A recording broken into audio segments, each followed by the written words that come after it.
Hola, muy buenas, soy Pedro Morey y esto es Pregúntale al Empollón.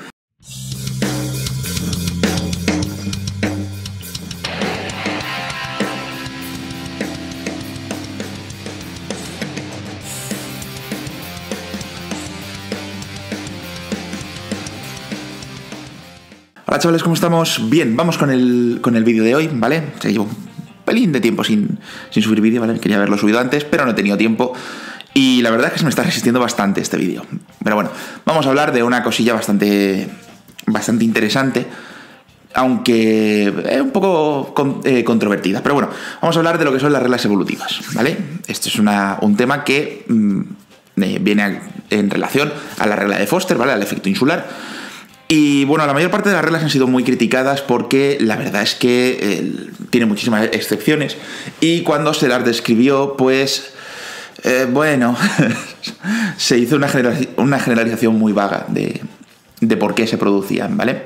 Y ¿vale? De cuáles eran las condiciones para que esto se produjese.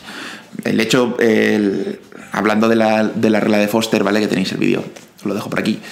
Pues el hecho de que tú cojas un bicho del continente y lo eches a una isla no significa que vaya a padecer enanismo o gigantismo.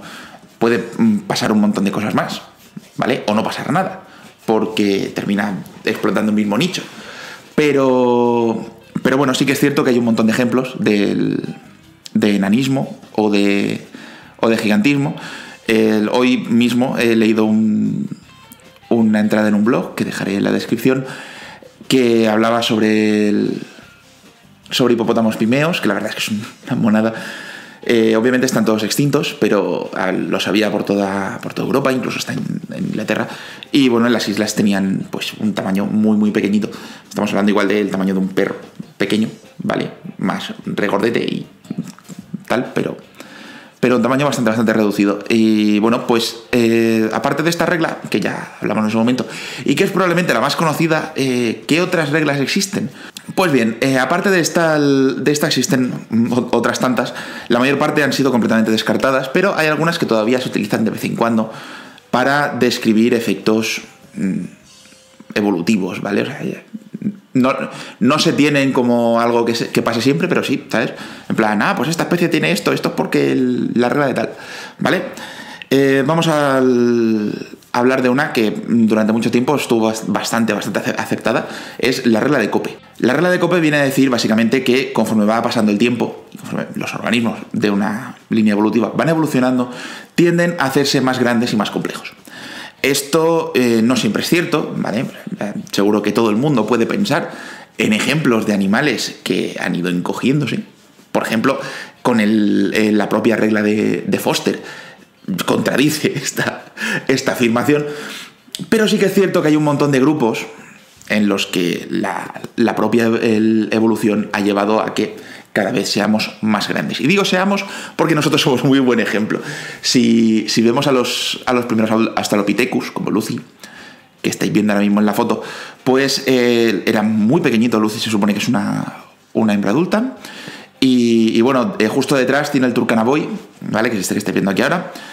Que bueno, pues es un chaval y es bastante más grande. Es un Homo habilis. Y bueno, pues obviamente nosotros somos mucho más grandes que un Homo habilis. Entonces, pues eso, es obvio que ha habido un incremento en tamaño a la vez que en complejidad.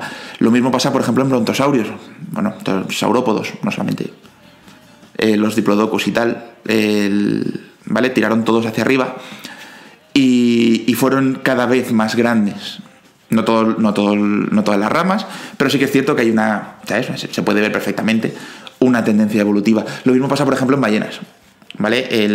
Aquí estáis viendo a un Ambulocetus, literalmente una ballena que anda, porque es un ancestro de las ballenas y tenía patas, ¿vale? O sea, todavía podía andar. Tiene un cráneo muy grande para el cuerpo que tiene y su cuerpo pues medirá 3,5 metros o 4, como mucho.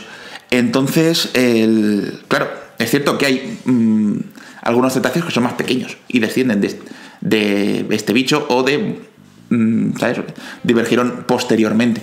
pero en general las ballenas son muchísimo más grandes y casi todos los cetáceos son más grandes que Ambulocetus. Entonces también se ve pues esa tendencia, ¿no? Otra regla bastante interesante es la regla de Allen. La regla de Allen lo que nos viene a decir es que básicamente conforme más al norte te vayas, más cortas serán las extremidades y el resto de apéndices de un cuerpo, ¿vale? El cuerpo será más redondito. ¿Por qué es esto? Pues básicamente por termodinámica, ¿vale? Las extremidades muy grandes, manos muy amplias y tal, hacen que perdamos mucho calor, ¿vale?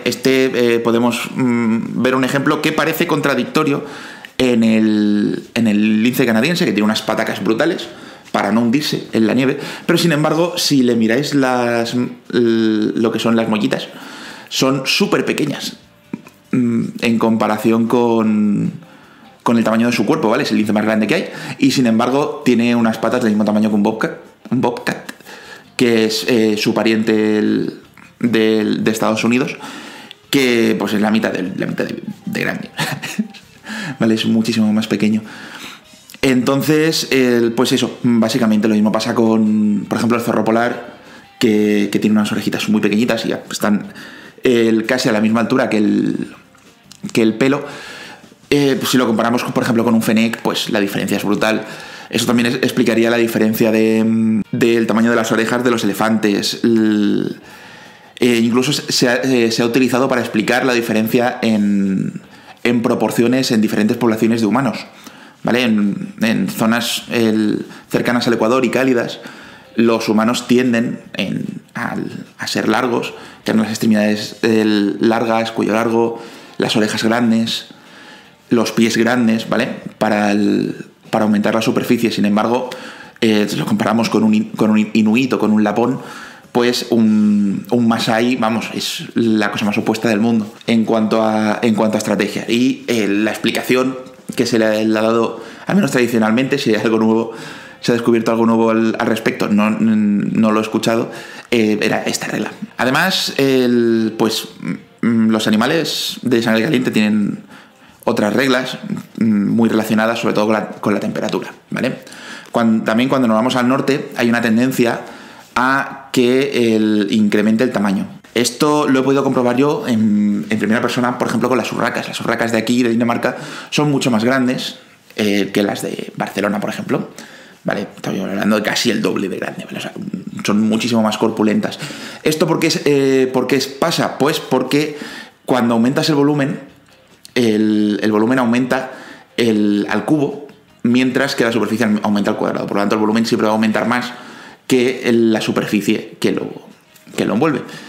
Esto hace que aumentando muy poco la superficie puedas aumentar mucho la inercia térmica, que se llama, ¿vale? O sea, lo que te cuesta ganar o perder calor. Por lo tanto, para un animal de sangre caliente le interesa mucho esto, porque una vez que tiene una temperatura le va a costar más perderla. Esto es lo que se conoce como la regla de Berman y está muy discutida porque hay muchos animales que no la cumplen, pero aún así sí que es cierto que hay una tendencia. Por ejemplo, dentro de un buen ejemplo serían los grizzlies, ¿vale? Dentro de los osos grises, que son los osos pardos americanos, el oso grizzly es muchísimo más grande y es el que está más al norte de todos. Por último, quería comentar otra regla relacionada con la septentrionalidad, ¿vale? Temas más hacia el norte o en general hacia los polos, para que irte hacia el polo sur. Es un poco complicado porque la mayor parte es mar, pero bueno, básicamente esta regla a mí me parece la más cutre, ¿vale? Pero es probablemente la que más se cumple. Conforme nos vamos hacia el norte, es más común que los animales vayan teniendo pigmentos más claros. Esto se debe, por razones muy obvias, a que una buena parte del año, pues, todo sea blanco.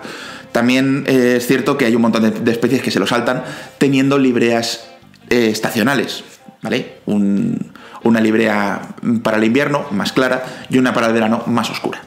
Entonces, bueno, pues sí que es cierto que hay una tendencia, pero bueno, ¿vale? Volviendo a los osos americanos, un ejemplo muy claro sería la distribución del oso gris, el oso pardo, con el oso en el oso negro. El oso negro está muchísimo más al sur que el oso gris, y el grizzly, que sería un poquitín más claro, más o menos, ¿vale?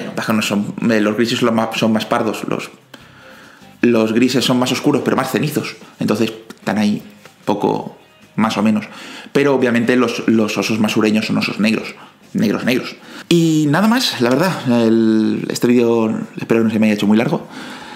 Y nada, voy a pedir un favor, ¿vale? Está la cosa en YouTube con los pequeños creadores bastante complicada, así que dadle a me gusta, compartid, si no estáis suscritos, suscribiros, ¿vale? Para mí es una gran ayuda. Y nada, espero que os haya gustado el vídeo, nos vemos en el siguiente. Hasta luego.